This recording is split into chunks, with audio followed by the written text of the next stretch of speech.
What's going on, everybody, and welcome to episode 92 of Bettin N Boozin here on the HHH Racing Podcast. I'm your host, Kyle Roscoe, and back-to-back weeks, guys. We're going Del Mar fishing. We're going Bing Crosby Saturday at Del Mar, the late pick 5, including 3 stakes, also including the Grade 2 San Diego handicap and the Grade 1 Bing Crosby stakes. Guys, going to be an absolutely fantastic day of racing. Between that, Saratoga has the Jim Dandy. Saturday is going to be an absolutely great racing day. And speaking of the Jim Dandy, you'll see that tomorrow, but we'll get there in a second. If you're watching this on YouTube or X, welcome in. Thank you guys all so much for joining the show. If you guys want to, please come over to YouTube. It's where we show, it's our main source, and it's where we show all of the PPs. Please go down below the video player here on YouTube. Please hit the like button and hit the subscribe button, because not only does it show us that you guys are really enjoying the content, which of course is a big thing, but it also pushes this video and others out into the YouTube algorithm to hopefully bring like-minded horse players like yourself to the HHH Racing Podcast. And of course, for that, we thank you. Of course, guys, you know, all episodes posted to the HHH Racing Podcast channel are also available in audio form. Apple Podcasts, Spotify, and Anchor is where you'll find those, or wherever you get your podcasts. But those are the 3 mains we focus on. Please go rate, review, and subscribe over there. Still, Del Mar only and Saratoga only power picks are still available for this week. Please go to HHHRacingPodcast.com, and at the top you'll see power picks tip sheet, and you guys can click on the whichever ones you desire, whether it's Saratoga or Del Mar. You can purchase them for the weekend. You get all 3 cards. I believe it's $15.99 if you're a current Power Pick subscriber, or $19.99 if you're not a current regular Power Pick subscriber, which that is done patreon.com/HHH Racing Podcast. We're at 630, I believe, picks, and we're still well over into the positive ROI since February of 2021. $2.15 all time. I believe it's up to $2.18 all time. If you guys want to see previous editions of those power picks, go to HHHRacingPodcast.com, also under the power picks tip sheet section. If you want to buy your regular power picks, where you get 2 tracks every single Saturday, price plays, spot plays, pick 5 grids, everything you need to be successful on that given day, we got you covered with the power picks. Patreon.com/HHH Racing Podcast. The link is also in the description. And also, like I said before, guys, HHHRacingPodcast.com is where you can get information about the podcast, information about us, or previous editions of those aforementioned power picks. But guys, we won't bore you guys too long. I see a bunch of people in the chat. If you guys please put it back into please put your comments into the right side of the chat. I know the PPs just came out, but if you guys have anything you guys want to say or have any opinions about the races, please put them in the chat to the right side. And of course, we read every single one. But guys, the difference is that I'm at home. There's another man that's going to be with me that's at home. Everyone, Howard, Paul, Charlie, Noah, Matt Miller, Brad Anderson, all the guys are all out in Saratoga right now. As you saw on Howard's Twitter, at H. Kravitz, he was posting a ton of stuff from the Saratoga rail today. And unfortunately, it's given me a bunch of FOMO that I'm missing out on that trip this year. But of course, the wedding and the soon-to-be wife comes first. They will all be in Saratoga all week, so give them a follow on Twitter. But of course, they will not be here with me tonight. We have one guy, again, like I said, who stayed home just like me, not for the same reason, but we'll all get together, of course, Breeders' Cup come November. But my co-host for the night, Charlie Freeman. Charlie, what's going on, my friend? Not much, yeah. Just you and me now. A little quiet over here. Definitely weird to only have the 2 of us. Feels like we're doing like a Saratoga Today show like we did last time. Yes, sir. But you know what? Hopefully our picks can go well, because I'll tell you what, if people bought the power picks from last weekend on my day, I can't lie, it wasn't a bad day. Probably helped the ROI a little bit. So, but yeah, on a serious note though, I feel like now that we're a little bit into Saratoga and seeing how things are playing, we're probably just going to continue to get into more of a groove, and those power picks are going to keep improving. And I know Noah, now that he's in his season with Del Mar, it's a great time to get in for both of those. But yeah, I'm sure the boys are going to have a great time at Saratoga without us. But hopefully at one point we can all get together, and at least, like you said, Breeders' Cup we will.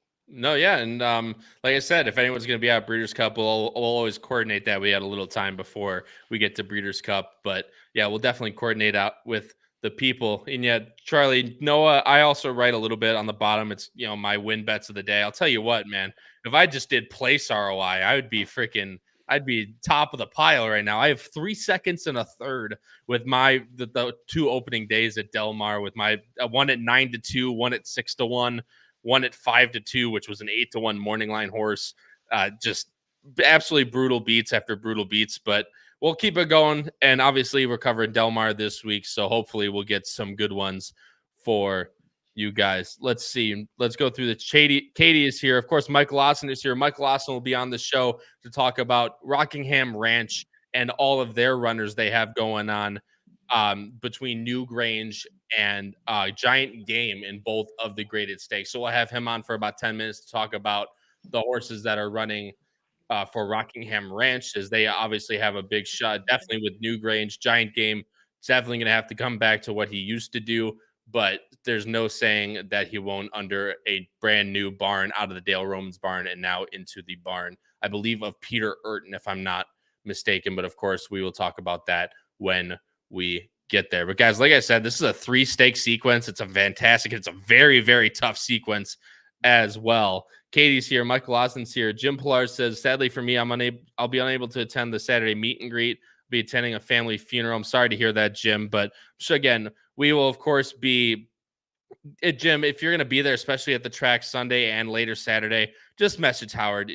You're one of the longest supporters we have, and I'm sorry to hear about the death in the family. But yeah, dude, you don't need a meet and greet, my friend. Just message one of them. They'll be happy to have you over there and have some drinks, I'm sure. But so yeah, sorry to hear, Jim, but hopefully you guys can still meet out there as well. Paul Conlin is here. Raymond Crowley is here. And Al Papadilla, I don't think I've seen that name before. Hello, Al. Thanks so much for joining the show. Greatly appreciate it. Guys, let's get right into this late pick 5. Let's not keep everyone waiting. Charlie, the first race in the late pick 5 is race number 7, and I'm going to share the Equibase right now. You'll see it's the Daisy Cutter handicap, 5 furlongs flat on the turf, Charlie. Mine and your favorite races, as we always talk about. Field of 9. Of course, guys, as we are recording this on Wednesday, the PPs just came out. So for those of you that aren't familiar, we, 1, don't have morning lines, and we, 2, when I bring up the DRF formulator, we will not have numbers next to the horses, because usually what happens is 2 days out from the day of racing, DRF, what's called, finalizes the PPs, and they'll add in all the stuff to make it pretty. So unfortunately, we don't have that tonight, but hopefully it won't make too much of a difference. But Elm Drive is most likely going to be your morning line favorite for Little Red Feather, Free Sue, and D'Amato coming back to the West Coast from racing in the East Coast. Stay and Scam is also a really, really nice California bred for Doug O'Neill. And I'll bring up the picks right now, Charlie. You are going with number 5, Elm Drive. I'm going against you with the number 9, Stay and Scam. Probably the 2 most likely winners for sure, I would say. But I'll go to you first, of course. What did you like most about the number 5, Elm Drive, and the Daisy Cutter? Yeah, I think you gave a perfect preview into this race. To me, I thought those 2 really stuck out. Elm Drive, to me, is still a very impressive horse, has run consistent numbers. And, I think something we talk about a lot, even West Coast bias himself, Noah will admit, is a lot of times these West Coast horses, when they try to transition to the East Coast, it doesn't go well at all. Or, I mean, I guess you'll have some exceptions, but what I mean, relatively speaking, usually doesn't translate so well. But if you look at those efforts, I understand that Elm Drive didn't win either of those races, but to finish a decent third behind Roses for Deborah and Love Reigns, who are 2 very talented horses, and only lose by a length to Overcharge, to, we can't say enough good things about. As much as you and I hate our turf sprints, we have to acknowledge those that are so successful at it. Yep. Overcharged, as we always like to talk about. And, one of my favorites, Run for the Hills, as well in that race. Yep. So Elm Drive has really ran very decently. And, you didn't really see any sort of drop despite running against stronger competition. And I agree. I think this one will likely be the favorite in the spot. I like going back to California and running against those who have mainly been in California. Should be a deserved favorite and pretty tough to beat. However, I'll let you talk more about this.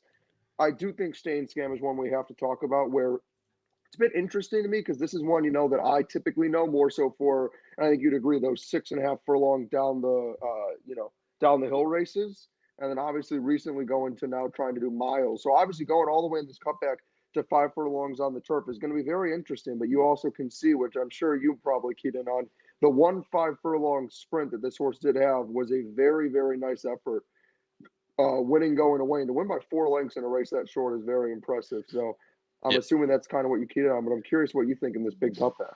Well, I'll tell you what, I think that honestly, the one concern I had with Elm Drive is that distance. I mean, he's been running at what you said, those, the 6.5s down and the miles at Del Mar. I mean, he really hasn't been at the distance. He's been 2, but he's 0 for 2 with 1 in the money, 1/3. And he ran in those 5.5s at Keeneland, at Churchill, against, again, very tough fields, but he never really had that closing kick that he's shown going, such as down the hill or going at, some type of that 6.5 furlong distance. I just wonder if the flat 5 is a little bit too short for him. But again, for her, excuse me. No, I'll just take a drink. It's National Tequila Day, everyone. I'll take a drink. Cheers.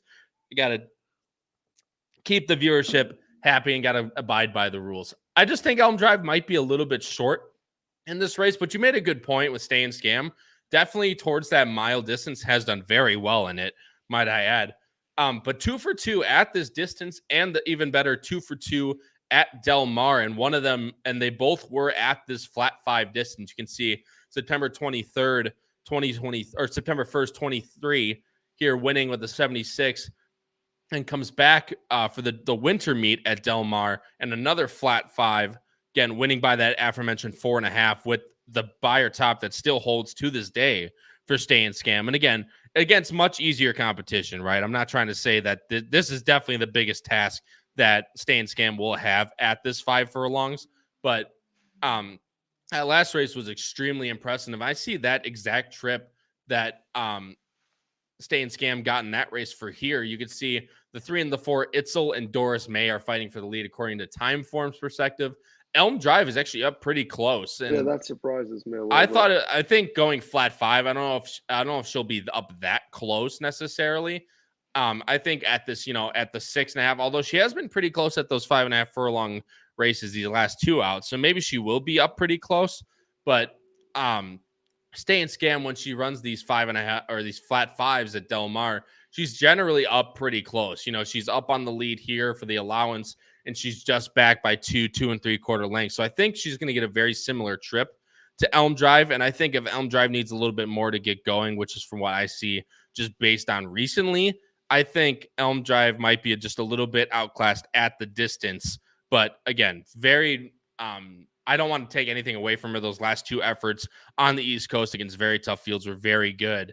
I'm just wondering about this distance for Elm Drive, but obviously I think she's interesting. I have her in second. Charlie, we have the same top 3, man. I mean, you're also going with this number 2, Connie Swingle, a D'Amato runner who hasn't had the best start up to, you see those 4 seconds, Charlie? Yeah, 2 or 3 of those are from the horses that I've chosen as my bets of the day.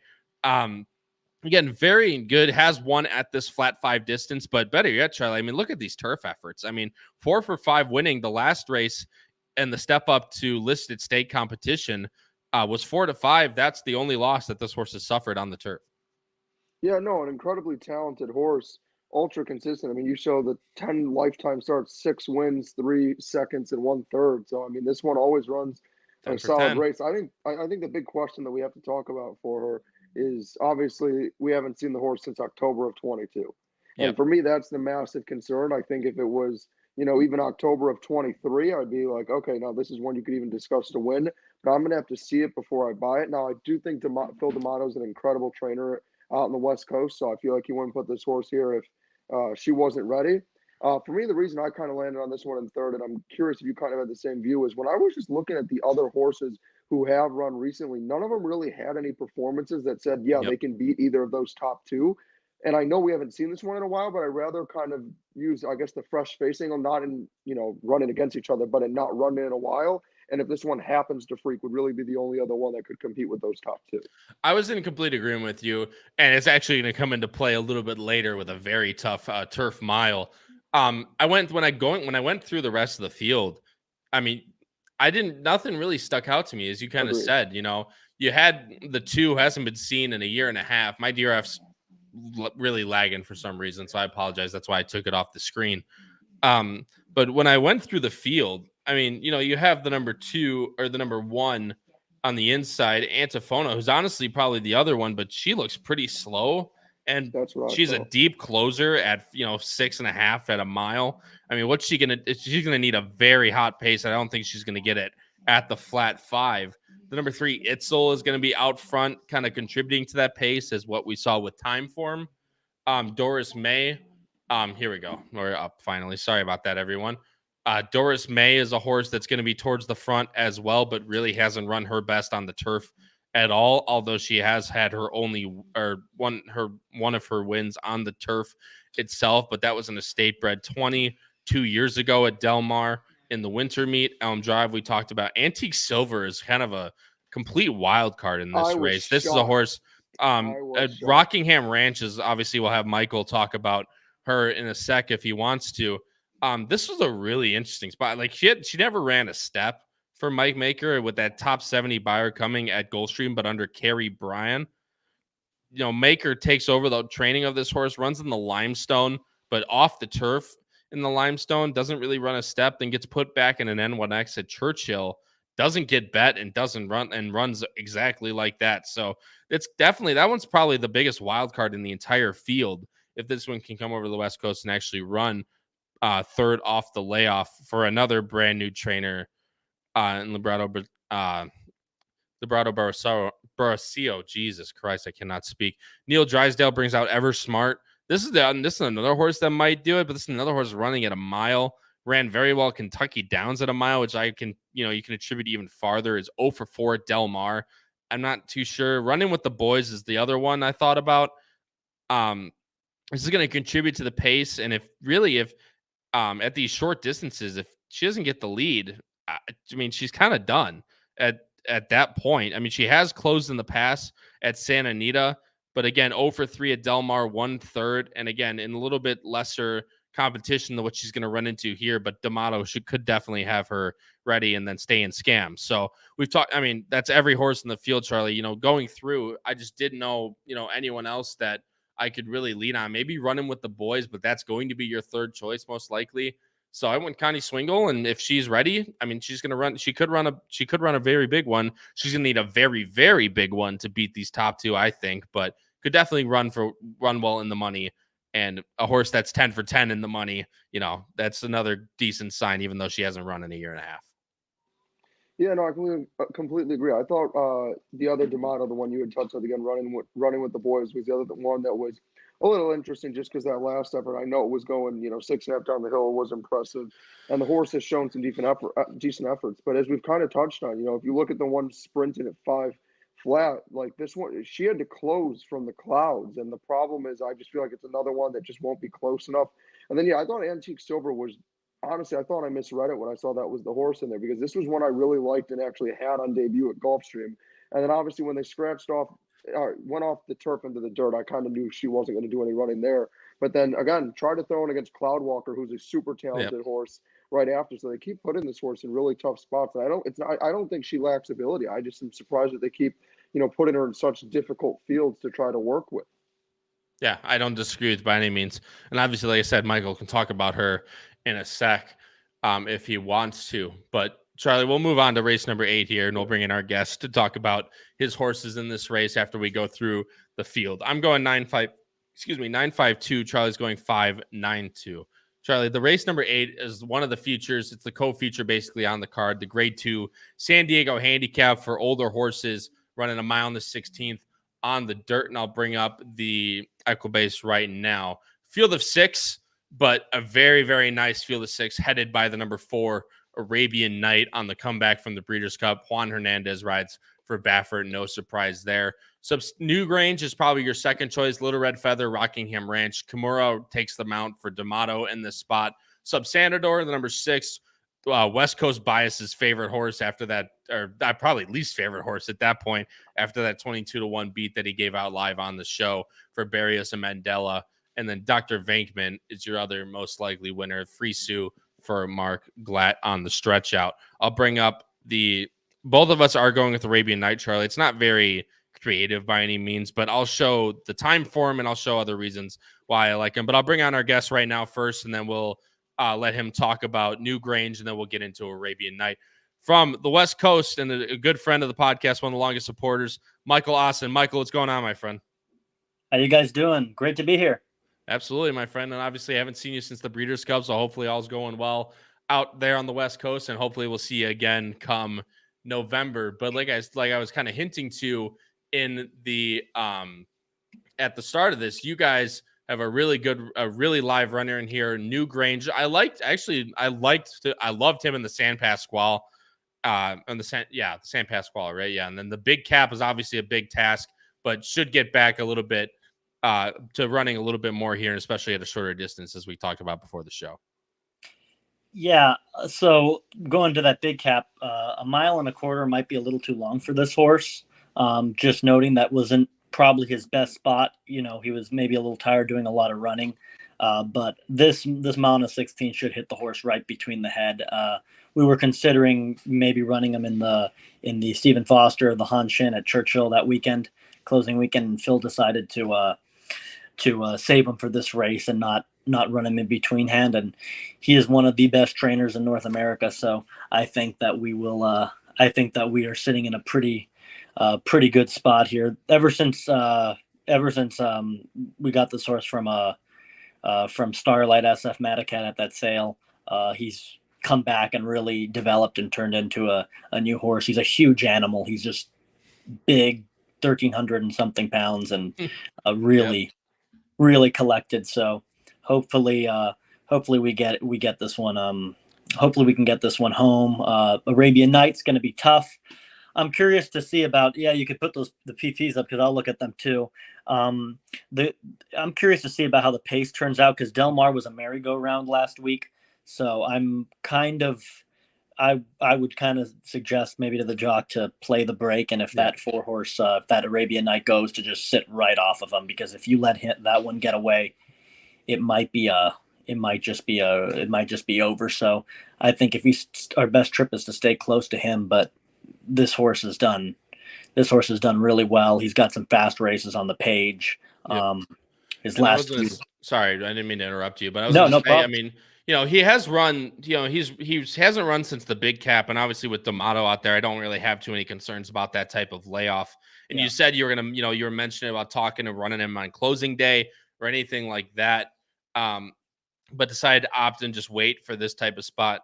A lot of people have concerns about horses, thinking one thing and then going a different place. But I mean, it's D'Amato, it's the West Coast where this horse probably likes to run this best. And against this type of field, I mean, this is this race is for what? $300,000. You're talking about Stephen Foster's obviously a lot more than that, but you're going to run against the best of the best at that sprinting type of that mile distance. And I don't, maybe he's not necessarily a miler. He's, you and I were talking, he's like a 1/16, 1.125 horse. At least that's what you and guys and D'Amato think. Yeah. Obviously you're going to have to contend with Arabian Night, and I'll put up the pace for him right here. They have Arabian Night pretty far out there, and Dr. Venkman, the sprinter, who's going to stretch out. They're going to have him there. They actually have New Grange pretty far back. I don't think he's going to be that far back. He has done very good running near the lead as we go back to that San Antonio on the day after Christmas at Santa Anita. Ran extremely well and won that race. I mean, pretty much never looked like a loser. Could have won that race as much as he wanted at that 1.16 distance. So you're just looking for kind of that middling between, the distance and, a little bit of a layoff. It shouldn't make too much of a difference, but 6 horses for $300K, that's not exactly a bad ratio. I'd like to see him sitting second. You mentioned that, Kyle, about the track. Good point. The Breeders' Cup is here. So obviously if he comes out of this, he'd probably run in that Cal Cup that they're starting at Santa Anita, which is also 1.125 miles, and then come back to his home for come back here for the Breeders' Cup. So Phil has done such an amazing job with this horse, and this horse is so fun because Little Red Feather owns 10% of this horse, and their guys are so great. And the guy who has a lot of shares with them is thank you, Jim, is a good friend of ours, and he's been in dinner with us. So it's a phenomenal, this is a phenomenal horse, and I really want to see him run well. So it should be a good one. This is it's a tough race, but I'd like to see us sitting second. I think right next to that stretch out sprinter maybe, and just not let Arabian Night get out there. But I think we can hold off Sub Senador, though. That I was mentioning to Kyle earlier, that Wathman Racing purchase and then move to Mandela. His last race wasn't great, but just you got to be careful. That move is a move of intent. Yep. No, absolutely. And that, like I said, it's a fantastic race. We'll come back to this race in a sec, but I want to give Michael one more horse to talk about before he leaves us here. And the Bing Crosby, a little bit of preview for you guys. They have a horse that I thought was really interesting. This is a horse that was previously trained by Dale Romans. Giant Game. Now, it was Peter Urton. So I'm glad that I was at least right on that regard. But it's a really interesting switch, Michael. And I'm sure that it was just bought privately or in a sale or something like that. But I mean, Peter Urton is a fantastic trainer. He's gonna need to improve a little bit for a field like this. But running style, he should be pretty much in the mix. What are you guys thinking with this type of move out here? I mean, this is an aggressive spot for sure. Yeah, this was a purchase from that Fasig Tipton, that online sale that just occurred. I think he was previously owned by Dennis Alba stable. The Alba family stable, they're tremendous owners, but I think this is I think it's a good purchase. He's got some races back there that are sneaky. That Cornhusker was fast. He's got some, he's obviously got some class. He's a dirt horse. I think maybe later, I think the sneaky thing is he could maybe even flirt with trying the turf. So that he goes to Peter Urton, and if you guys don't, if a lot of people here don't know who Peter Urton is, probably one of the best trainers around and in California right now. He's just phenomenal, really good horseman, wins a lot, really dedicated to his work. So I'm really happy that he's gotten the opportunity that when Gary bought this horse, he was able to give him the opportunity to train it, because I think this horse will move forward majorly, because even if you forget the PPs for a second, just because this is a little over his head here. These are really good horses. Yep. Forget the PPs, forget the jockey who rides them. Just look at that trainer upgrade. That is a huge trainer upgrade. And I know that he literally just touched down in Southern California from Kentucky, so Peter hasn't gotten his hands on him yet and worked with this horse yet or had the opportunity to. But we're just looking to maybe him to show some talent here and some precocity, so maybe move forward to that next race. That next race after Pete works with him, I think he could really come into his own in this in this sprint division. Which is why I love having people like you want, because you'll tell it like it is. Maybe this might be over his head. I mean, this is a very tough spot. I mean, you put him back in a grade 1 first time out for Peter Urton. He's only had 2 works necessarily in California. Granted, very good, especially that second one at Del Mar running a minute flat. Maybe it is a little bit over his head, but going forward, this could be a horse that could make some havoc on the West Coast now that he's 5 years old. And like you said, he has the talent. He showed that he has the talent. Just a matter of kind of putting it together. And I'm on the record, off the record. Yeah, I've never been the biggest fan of Dale Roman. So the switch to Peter Urton, I think, will definitely benefit him as well.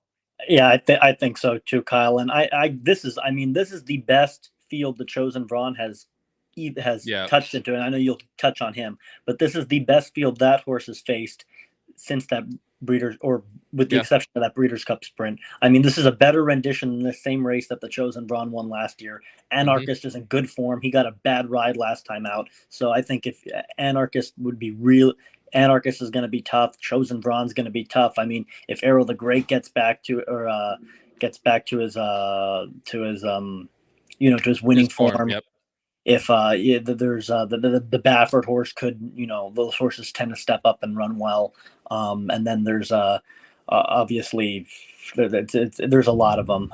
There's close the game Sugar. I mean, that's a horse that ran 2 phenomenal races, and that field he beat last time was a true grade 6 field. This is a real grade 1. So we're just, again, would I play the horse to win if I was a horse player on your show recommending that? No, I wouldn't bet the horse to win, but I would.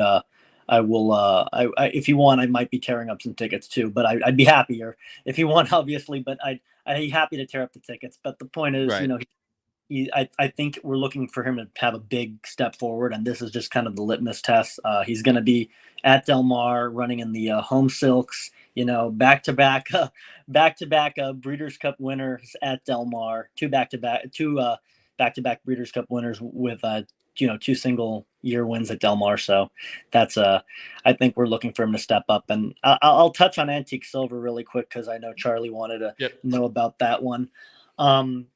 That last race, he drew into the race. He was supposed to be ridden by Luis Saez, but he was Luis Saez's second call. Luis Saez went to another horse that obviously, the news was out. We didn't have any news on him. We purchased him. Gary purchased him. I had no one really knew the gist of it. Obviously they knew because Luis Saez went to ride the other horse that I think finished better.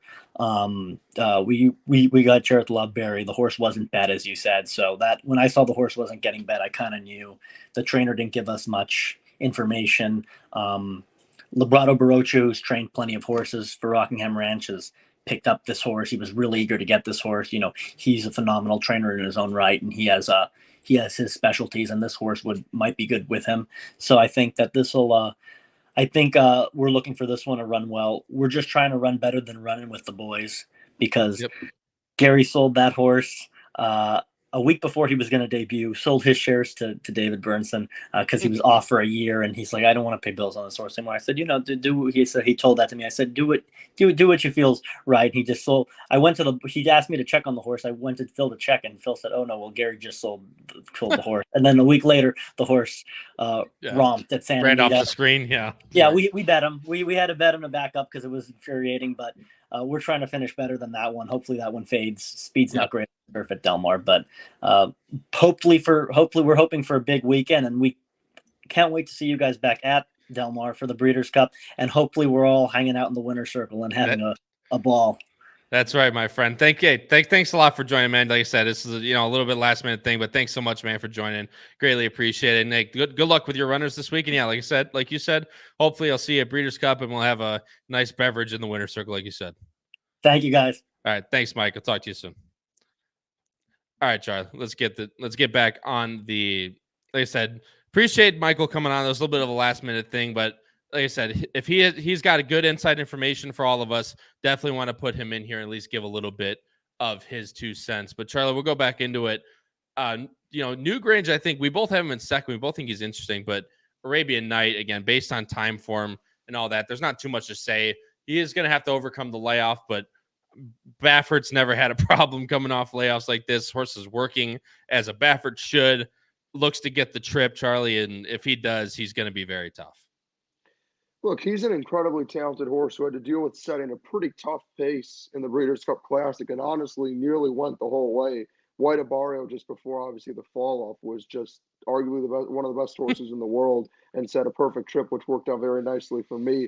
But Arabian Night did nothing wrong, ran exactly how I expected. And quite honestly, setting figures like that, I would have figured he would fade a lot worse. And like you mentioned, the horse is working very well right now. Baffert has him ready. And I saw exactly what time form kind of showed. I'm not someone who usually likes speed horses. I'm not someone who likes Baffert horses, and I'm not someone who likes speed horses in distance races. But the reality is you have to put your biases aside, and if you see a horse is loose, you can't really go against it. And I just don't see anybody keeping up with Arabian Night. Yeah. I think Michael kind of hit it on the head. I think Newgrange will be right around where that 3 is, probably just behind, and should sit a good trip. I just unfortunately don't think Arabian Night will have to work hard enough, and I think Newgrange will be there. The wild card to me in this entire race that could change everything is what they do with Subsanador. Yeah. And the reason I say that is we obviously talk about, right, how this horse was, is the closer or whatever and can sit off the pace and blah, blah, blah. But the reality is I understand, obviously, there's going to be the cutback, so naturally this horse will be pretty far back. But we saw, granted, it went horribly wrong.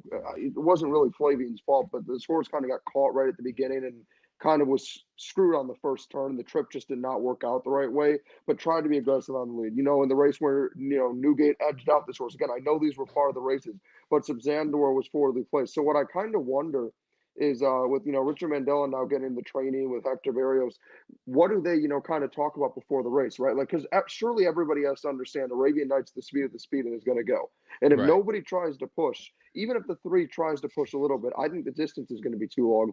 So somebody that can handle the distance is going to have to try to give the horse trouble. So I'm just wondering if this ends up kind of being something where maybe it's a really tight, compact field because nobody wants to let Arabian Night get too far. Because like Michael said, if they let Arabian Night get in any sort of clean air with how we've seen in California, thanks for coming out, as you and I like to say.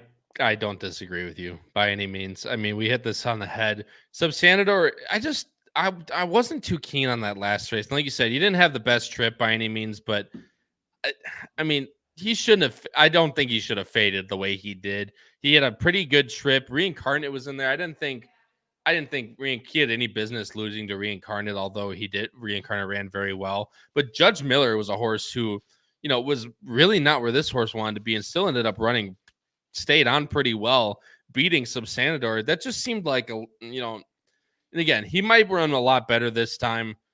I don't know. I mean, I don't know what to do with him. I don't think he's good enough to win. Underneath, I definitely use him defensively, but Dr. Venkman is such an interesting addition to this type of field. Like coming from 7 furlongs, he definitely, I mean, Go Sapper definitely has the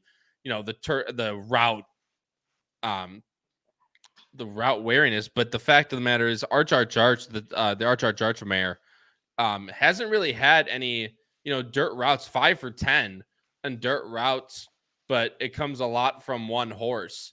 I mean, Miss Solveig was a decent horse last year, but Bryn Bella was a horse that went at Penn National, and in the mile and the 16ths, this was the horse that was winning a lot at these turf routes, and then not the best competition, of course. So I just really don't know. I wanted to include him because I feel like it's a really interesting addition, like I said.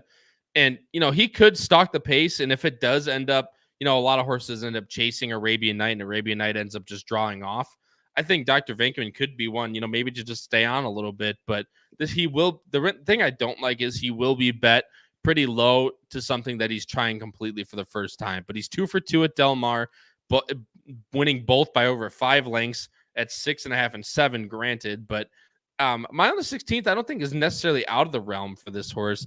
I just think he is a little bit better sprinting, but I just thought it was a very interesting move for Glatt. And the only other two we didn't talk about, I mean, Express Train, who's been an absolute, stay in this West Coast division for a long time.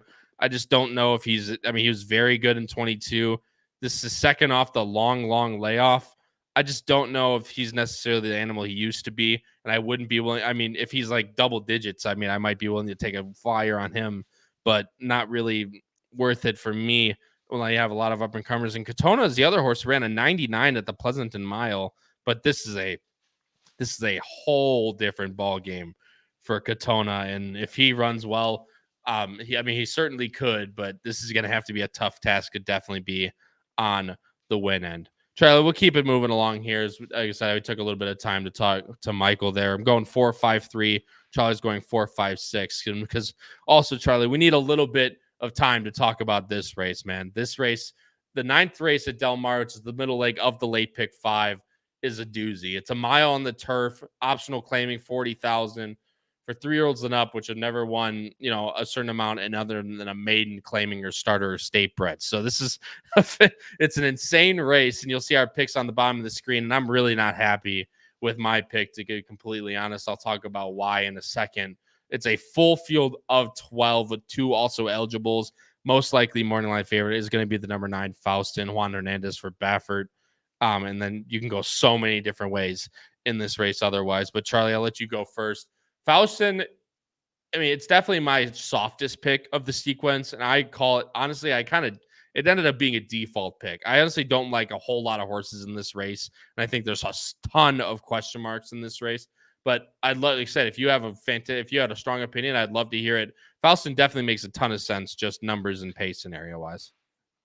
Yeah, I think not sound like a broken record, but I think the reality is this kind of reminds me of the last race. Obviously, the difference I think you could argue in the last race is obviously, even though it's a smaller field, there's also some, it's a better race, it's stronger horses. But I think the reality with this 9 horses, you and I were kind of talking about off air. I think the big concern and problem, if you're trying to look elsewhere, because don't get me wrong, I agree with you. It's a Baffert horse with JJ aboard. The price you're going to get is not going to be what this horse should be. I just don't see who's catching him. I really don't. I mean, I was looking through the field. I think the two things to key in on is number one, like you said, there's a lot of horses with question marks on their own. But the other issue I kind of have is I didn't really see anybody there where I'm like, oh yeah, this is the horse that'll, stay within striking range to be able to get there in time. Yeah, I saw some decent closers who I'll touch on that are in my top three that I think can run decently. But the reality is I just don't I think this nine is going to be loose. And I think even if anybody tries to go, I don't think they'll actually be able to. I mean, I haven't, granted, I didn't get to see what time forms is, and I know it's saying it's going to be a fast pace, so maybe I'm not, reading things the right way, but personally, from what I see, I don't think anybody quite has that speed. Now, I will go into, because I know the 11 is up there, it mentioned, and that's who I have in second. I will say, even though I did obviously touch on, saying that I don't think anybody really can beat this horse, or not can, but like nobody really looks like a major threat in this spot. I think the 11 is extremely interesting. Getting Raylu Gutierrez aboard, which is already interesting in itself because this is not where he normally would ride. But what I keyed in on, Kyle, and I'm a little surprised he didn't have this one anywhere, is I saw, we talk about the thing a lot, the pair of top buyer tops back to back off that decent layoff pops an 88 twice and one runs two very decent efforts. I understand the competition wasn't very strong, but I just think John Sadler's got this horse working well, progressing well, and I don't think he really puts this one in this difficult of a spot unless he kind of also believes that progression's coming. And for me, I was just trying to look for upside, and I think this one has the most upside of any horse in this field outside of the obvious favorite to take a step forward. I'll tell you what, Charlie, if there was one less speed horse and he drew the 5 post, I probably would have this horse on top for sure. I'm not too sure. I mean, he's drawn the 11. The mile's not the longest run up at Del Mar on the turf. He's going to have to navigate a trip from out there. I mean, Raylu, who started to ride out on the West Coast now this year, or this summer, excuse me, I can't speak, but Giovinazzo's got it makes a ton of sense, but is going to have to navigate a pace scenario that's not necessarily favorable for him. And then he's going to have to navigate a post that's also not very, if Faustin's going to want to be near the lead, he's going to have to be wide of Faustin. He's going to have to use a little bit extra to be able to get inside. And if he's going to have to contend in a 23 pace with the 5 horse in this race, who is the number 5 Habias for Keith Craigmile. I mean, this horse has no business winning this race, but if he's going to be the main pace setter, then I just think the 11 is going to have a little bit of an issue getting the trip that he wants. And that's my only thing. Halfway Line is a horse I have in second, Charlie, and it's just the closer of that last race was very good, going 6.5. Now stretches back out to the mile where he didn't run really well last time, although that was off a pretty long layoff. Gets a very big increase the next time out, more back to akin to what he was running out in France last year. Now, third off the layoff for D'Amato is, I think, with Barrios back aboard this horse. I just think this is one that can get a really, really nice trip. It was really always meant for the mile out in France, and now comes back to the mile here, working well. After that last race for D'Amato, this is just one that I definitely would want if the pace melts down. And we both have the 2 horses that I didn't really know what to do with too much, but off of layoffs. You have the number 4 Lottery Pick in third. I have the number 3 Smart Code in third. Lottery Pick, Charlie, definitely, again, makes a ton of sense from a pace scenario standpoint. Can be close, can be far, has run really well every single, wherever he is. It's just a matter of can he navigate that layoff, and Urton's not necessarily the best with him. Yeah, no, I think the pace, from a pace perspective and a trip perspective, this one could work out a really nice spot. And I think the figures, obviously with that 90, 87, and 88 certainly fit. I think the big question for me is number one. I mean, the horse lost to Seal Team, who was an incredible horse last time out. I think the question for me, and I'm sure you had to at least have thought about this for a little bit, is for a horse who was in such good form, like why such a long layoff? Why not try to put the horse elsewhere? I understand maybe it's more of a Cali thing, but still, to me, I would have at least with that kind of form tried to find a way to get the horse off the bench sooner than this. Yep. And then, like you said, for me, the big concern is also Peter Urton's a very solid trainer. Don't get me wrong. This is not throwing shade at him. But like you said, when I was looking at the stats, wasn't anything that really got me to be like, I truly believe this horse is going to come back ready to, freak off this long of a layoff. This is one where it wouldn't surprise me if the horse won because I think the trip is there and the ability is there. It's more so I would rather watch a race, and if this one pleasantly surprises me, so be it. At least I said this one is a chance, but I would want to wait one. Yeah, and you see Peter Urton here. I'll pull up the if my DRF wants to load. which apparently it doesn't. He's up. I think Urton was 8% off of 180 plus day layoff, and it goes even further down on the turf. So that was my one thing. Smart Code is a horse that I was very interested in. Dewey Fan agrees. He has the number 3 in this race. I completely agree. I really think this horse is a good shot off the layoff. Glat, I believe, is somewhere around the 16% range off the 180 days. Of course, I would love to check, but my DRF loves to not cooperate with me today, so I apologize to everybody out there. If someone has the exact number, I'd love to hear it. But this is a horse that never really, he's 1 for 7, never really is able to get that really big closing kick, but still makes a ton of sense from his races before. Ran the Del Mar Derby last year, losing to Conclude and Maltese Falcon. 2 horses actually came back to run very well last week. In the Wicker, which we covered last week on this show, ran 4th by 3.5. And then obviously in the Shoemaker Mile off the layoff, which is a very, very tough ask, losing to Johannes in that race. So Conclude's definitely a well thought of horse, losing in the Del Mar Derby. First time gelding for Mark Glatt, gets Rispoli, who's started this meet off extremely well. I think Smart Code's definitely one to keep in mind when you're making your plays in a tough race. I'm going 9-7-3. Charlie's going 9-11-4. Charlie, let's move to the feature of the card. It's the Grade 1 Bing Crosby Stakes, going 6 furlongs on the dirt, purse $400,000. And there is a very big name. If you know California racing, you'll definitely have heard of him. The number 8, Chosen Vron for Hector Berrios.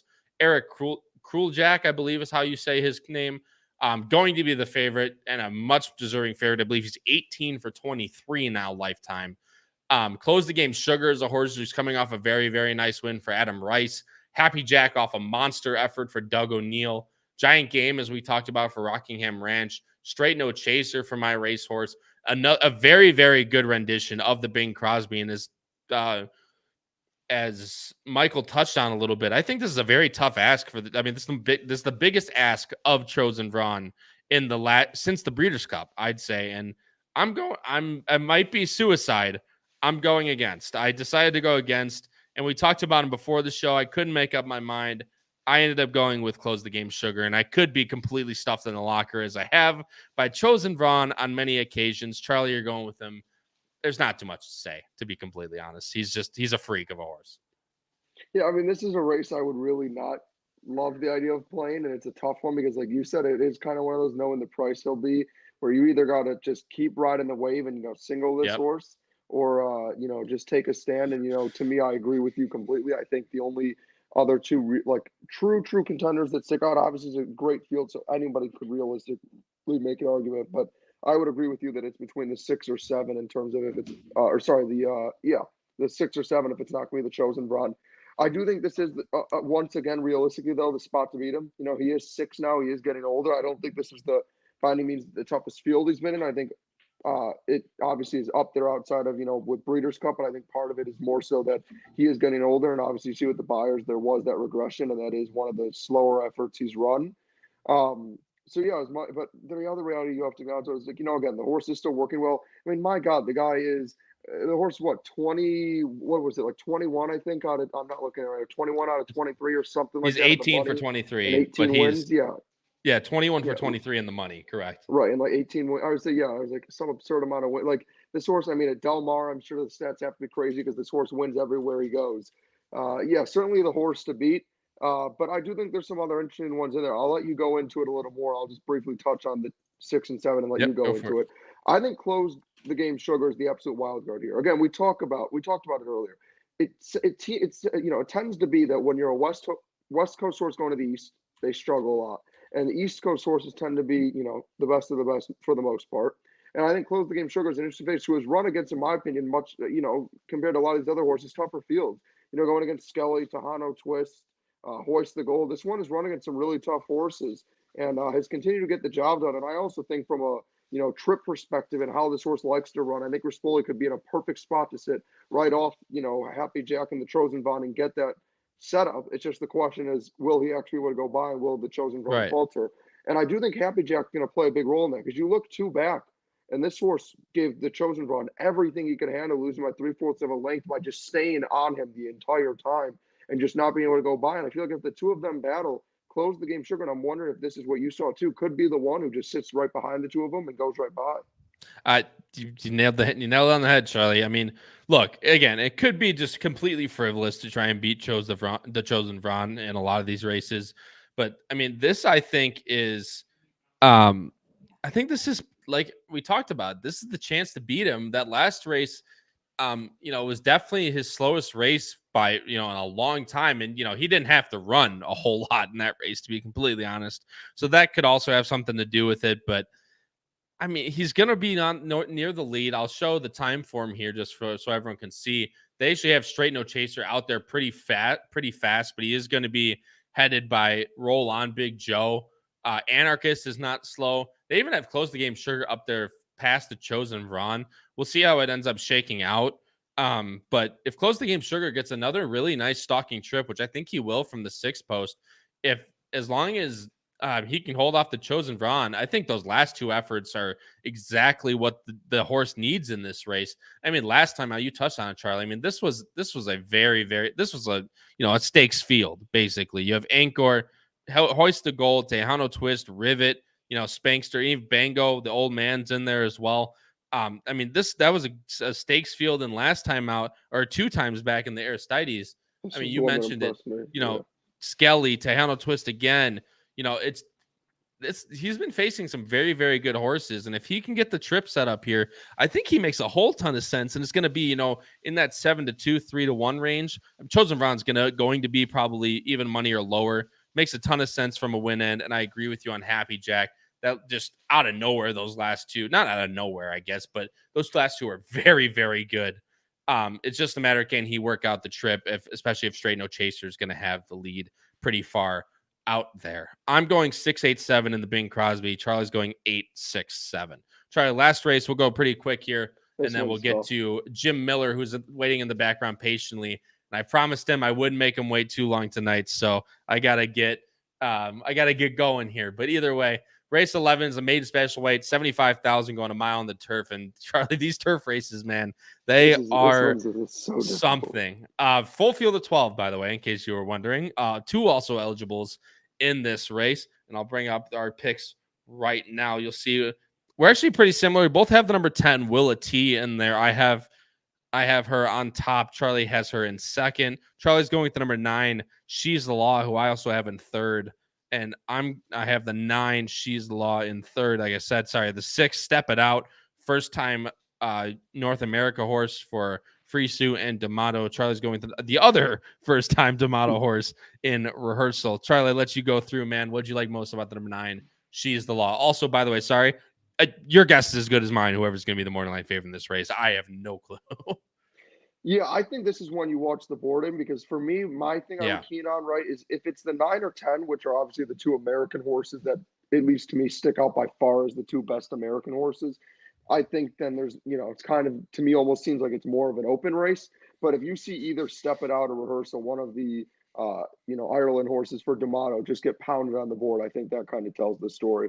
For me, what I just like about She's the Law, don't get me wrong, I'm more of a closer person myself.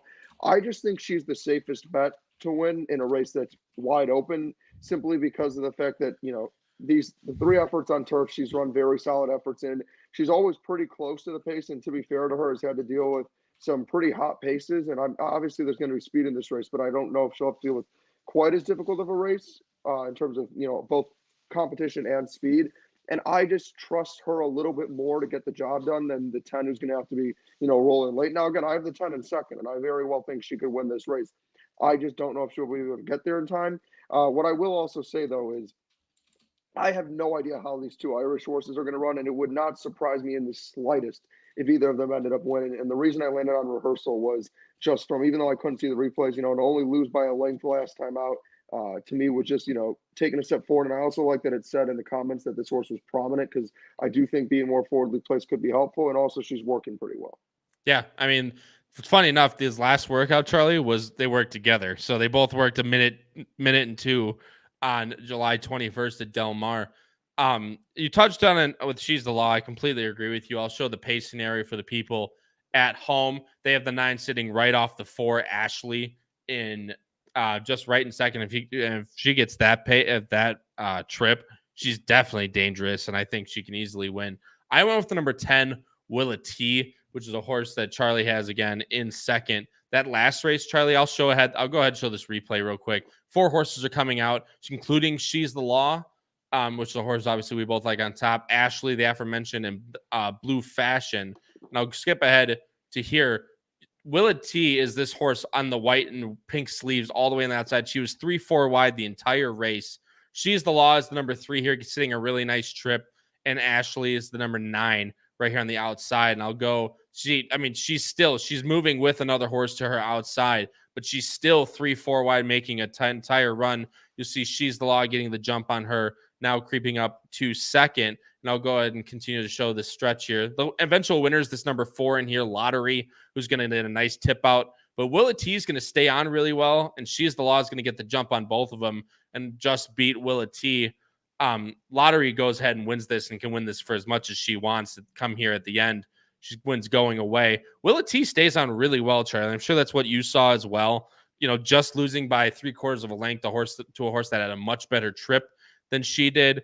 I don't know about the pace scenario. I know she can sit a little bit closer, but the pace scenario is the one thing I'd be concerned about. But if she gets a nicer trip, hopefully she can slot in a little bit easier. The horses to her inside are going to be horses that are going to want to be towards the front or even farther back, like Miss Mandalay. She should sit a really nice trip, like 2 wide, somewhere in that realm, and I think she can get a really nice run on Saturday. Yeah, no, I completely agree. Again, my big concern for Willa T, obviously, again, a better trip would be ideal, but is kind of what you pointed out when you were talking through the replay, is just She's the Law getting the jump. And I guess what concerns me is now that there's probably realistically less pace in this race than that one, Oh, no. Am I lagging? No, am I lagging? Oh, my gosh. I don't know what's happening. Maybe I'm lagging. My apologies. Your for like a second at motion. I thought it was me. I was like, I'm using the browser. We're good. Work. Okay. Go keep going. No, sorry. Yeah, no, what I was just saying is what worries me is when you pointed out, that she's going to be sitting off the pace and how She's the Law got the jump on her. And I'm just worried in a race now that has a little less pace, even if Willa T is less wide, if She's the Law gets the jump again, which it looks like she will, Willa T chase her down in time? And I just don't know. I don't disagree with you by any means. I think this race is very tough. The only other horse I didn't talk about is Step It Out, the other Phil D'Amato shipper. The 2 Irish ones. Look, makes a ton of sense. I think she wants firmer ground, which is why D'Amato, the purchase ended up happening, and now she's coming over here to the States. It's going to be a tough ask for either of these horses to keep running, but they have been working really well and working well together. So it's just a matter of playing the board, see which one takes money. I did think it was a little interesting, Charlie, that Free Sue took Step It Out instead of Rehearsal. Free Sue's first call for D'Amato normally. So I thought that was interesting. Edwin Maldonado is not a slouch in his own right. It's definitely second call for D'Amato. So watch the board come race 11, and we'll see who end up getting bet. That could show you where the inside info is going. I'm going 10-6-9. Charlie's going 9-10-7. Charlie, our best bets.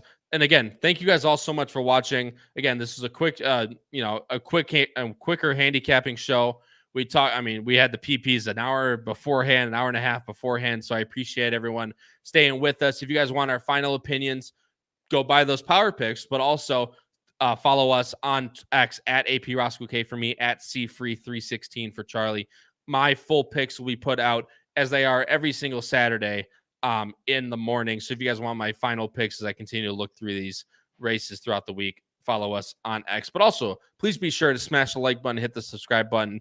It's the easiest and best way to help us out. And it's easy for you because it's completely free. Charlie, race number 7, double 5-9 into Arabian Night. That's Elm Drive and Stay and Scam into Arabian Night. And race 9 in Exacta in a very tough race. Like I said, you have a much better opinion in that race than I do, going with Faustin over 2 horses in the number 4 lottery pick, as you had your second and third, and the number 11 Giovinazzo. Yeah, so we talked about in the very first race. In the very first race that we covered, how we kind of agreed. It seems like it's between, the 5 and the 9. And then again, we both agree that Arabian Night seems very tough and is going to be hard to catch. So I would probably just play a Dutch double and play those two into, the most likely winner in the sequence with, I think, the most likely, I guess, top 2, if you want to say, in a race and the race before that.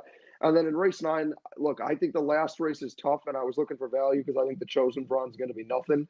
And so that left me with race 9. And again, we talked about it. I think the 9 is one that you don't love the idea of betting, especially not on its own. But I think we also both can agree in that field that very clearly the horse to beat. And if you are looking for a way to get value because you don't want to take that sort of price on a Baffert horse, you just look for some horses that you trust or that you like to play underneath. Yeah. And I think the 11, obviously the pace could be tough, but I think the horse could take another big step forward and could even surprise and win the race. But I'm going to play the one underneath. And then obviously with the 4, again, the layoff's the big question, but the ability and the pace setup is there for the 4 to close up in time. So went with those 2 underneath. I don't disagree with you by any means, Charlie. You'll see that I definitely don't disagree with the one race, but I just went a little bit less of the variance or more variance route. I just went 9-4. I think Elm Drive, like I talked about, the distance concerns and stuff like that, especially if the horse is going to be favored, I'm willing to take a shot again, stay in scam. As long as she sits a good trip, should make a ton of sense in that race. Arabian Night, I agree with you.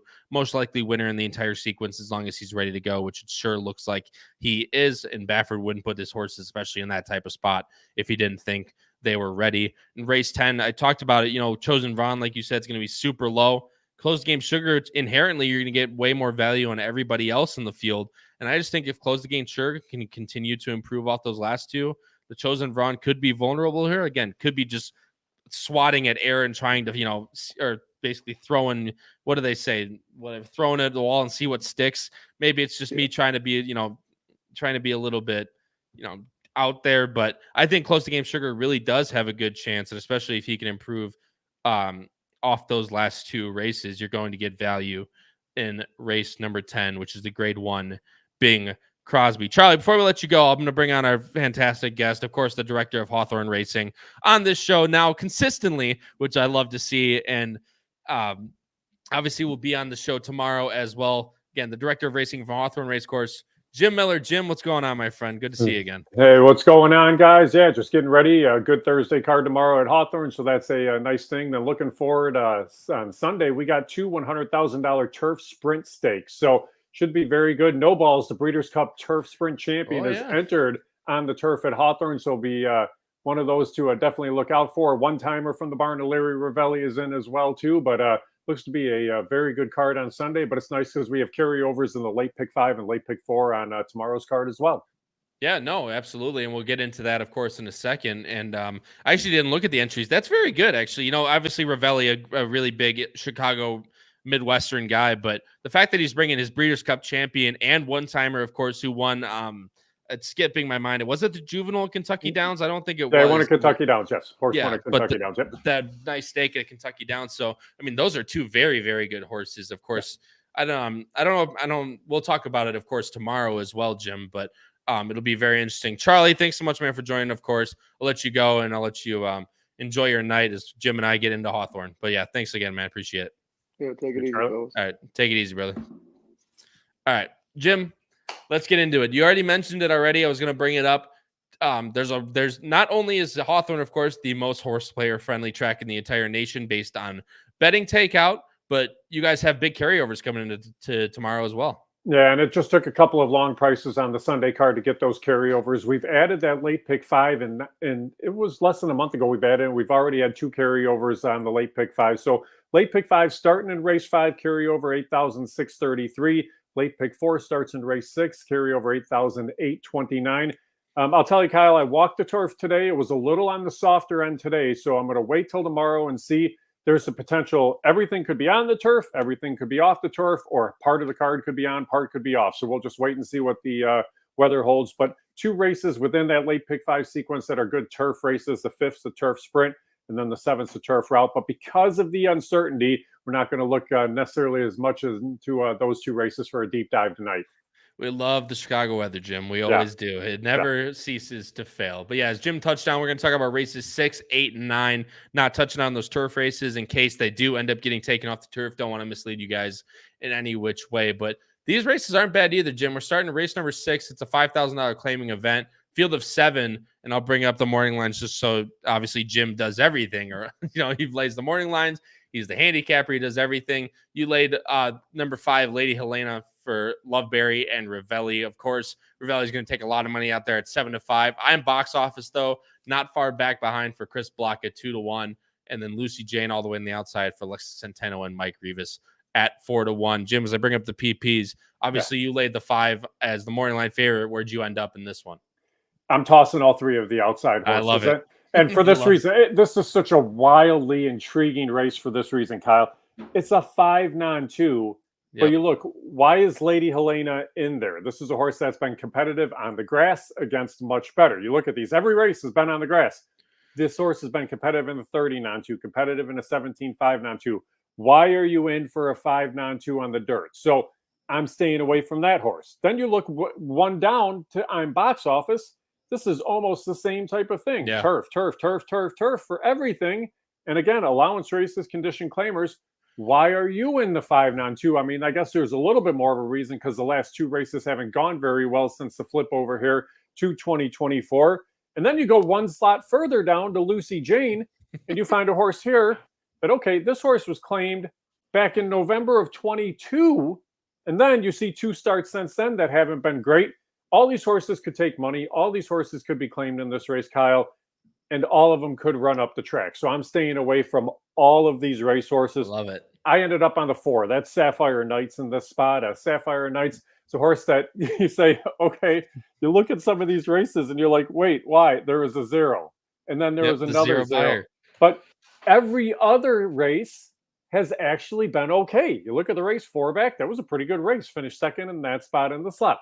You look at the race 2 back, and yeah, it's not a great number. It's a 30, but it's a 5-9-2 field. But again, it was a better race. So you're sitting on that every other race type of pattern here. I'm hoping that's going to be the case for this one. I think you get every bit of 12-1 with the 3 horses on the outside. So yeah, for me, it's take a stab in the first leg and see what happens. But I'm tossing those outside 3.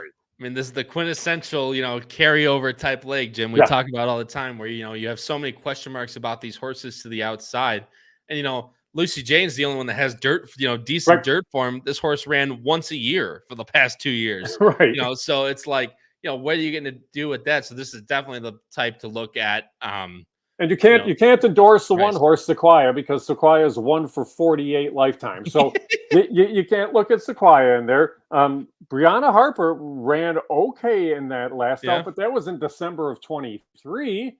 So I don't know what you do there. So Holy Image is a horse that I think you actually have to put in the mix, the 3 horse here. And Holy Image is a horse that I don't know what to expect out of this horse. I mean, it ran a pretty good race last out, but actually consistency-wise, this is one of the more consistent horses in the field. So if I'm playing the sequence, I'm probably going too deep, and I'm using the 3 and the 4 and seeing what happens. Yeah, and then, hey, guess what, Jim? When you get back to it, you might as well, you can turn around, you can play another one, because it's if it owns the favorite wins, you're not getting paid anyway. But I mean, this is the horse that you mentioned, previously trained by George Weir, now trained by George Weir III, which is there you go. But it's like you said, it's one of the more consistent runners in the field, even though consistently running 45s, 30, mid 30s, but consistency is what we're talking about. But like you said, so many question marks to the outside. Obviously, the numbers fit, Jim, but you have no idea if they're going to take to the dirt. The works, this horse working for Ravelli. I mean, these last 2, as far as Ravelli goes, those are not good at all.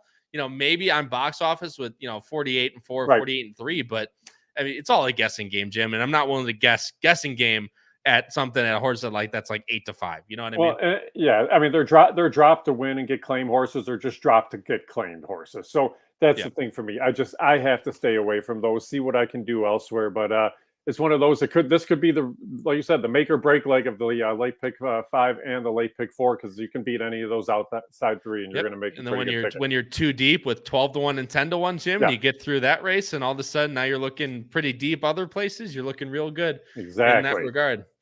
All right, race number 8, Jim, is another claiming 5 event, but this one's a route going 1.70 miles. This one's a bigger field as well, field of 9 in this race, and a pretty big favorite for Catalano. Tis a Country Girl, the West Virginia bred for Loveberry, and like I said, Catalano at 6-5. Oh gosh, why do I always get the Emittaz? Emittaz. Thank you. Yeah, see, usually they leave me to dust and I have to go for it myself. John Horan trains 7-2. Third choice, the number 2 Midnight's Girl, Julio Felix, and Rendazzo Jr. at 5-1. Jim, as I bring up PPs, where'd you go? Well, this one's a little tougher. I think Tis a Country Girl can win in the race just because I think the horse couldn't have enough class in this field here. I think you have to use Emittaz, though, the 7 horse, and I actually think you might have to use the 9 horse in here. That's Maiden Rock. So those were the horses that if you're looking for a price, Tis a Country Girl, I tend to wonder if this was a horse when they were looking at entries saying Wayne Catalano's 1 win from 3,000. He would love to do it at home. Maybe he can. And I wonder if they entered with that intention and then all of a sudden he got that victory at Ellis last week. So now this would be a win number 3,001.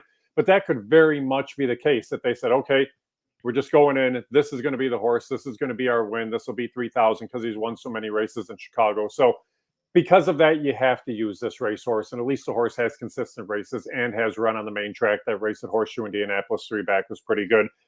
Probably the horse to beat. And like I said, Emittaz is a horse that should show some speed. The 7 horse in here. There's a little speed with Jocelyn, but Emittaz ran a pretty solid race in that last out. Rachel Slavinsky's ridden well throughout the course of the meet. But the numbers over the course of the last 3 at least are all competitive. And then maybe the 9 Maiden Rock near the outside. This is a horse that is kind of progressing through those recent starts. Actually went up to Canterbury for that last out. Now you're coming back here to Hawthorne tonight, but the last 2 races were okay.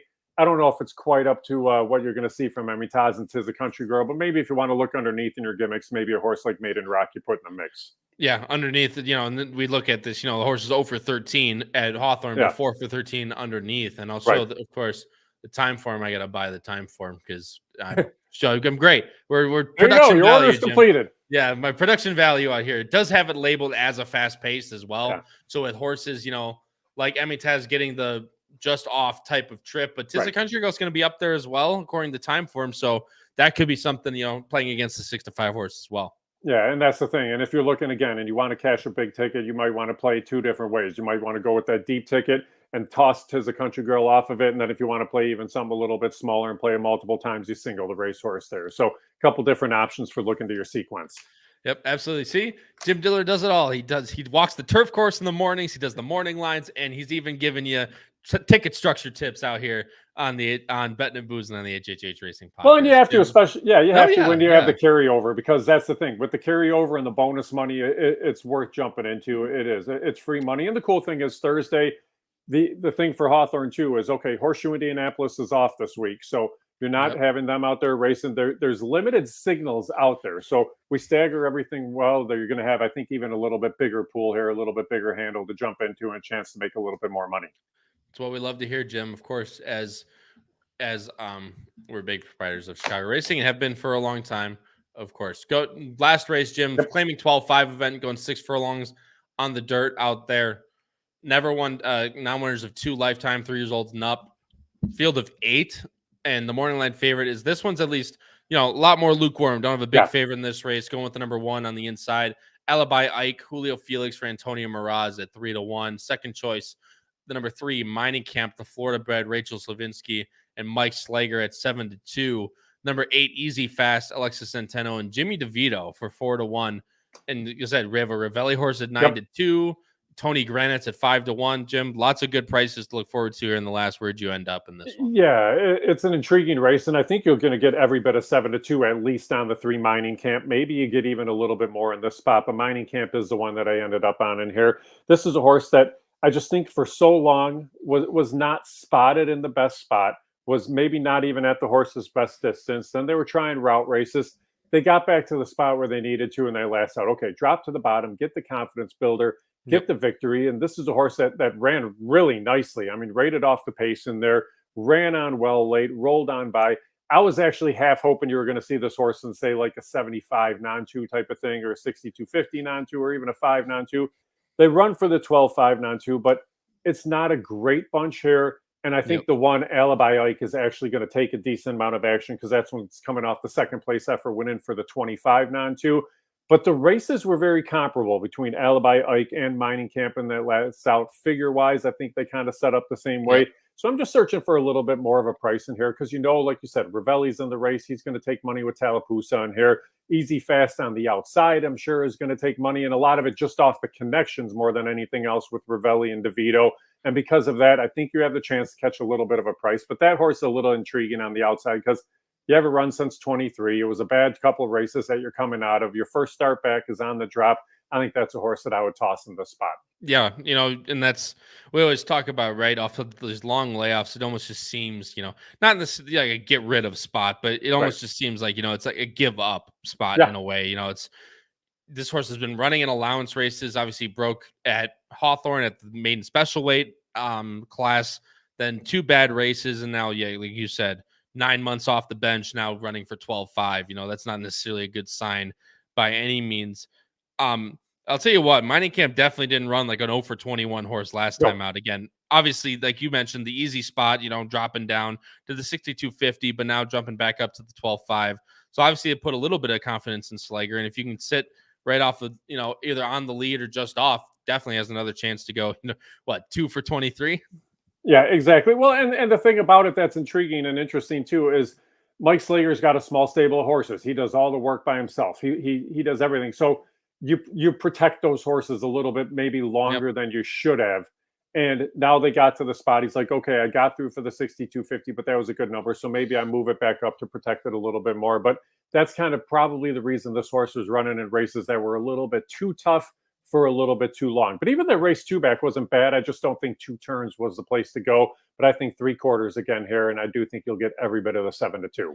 Yeah, and you mentioned, we have higher on the morning lines, but Ravelli, like you said, can always take more money than his horses definitely, should in some spots, and then Jimmy DeVito on the outside as well. So you mentioned, even though it's 7-2 morning line, you might even get, at least that full 7-2, if not maybe a little bit more.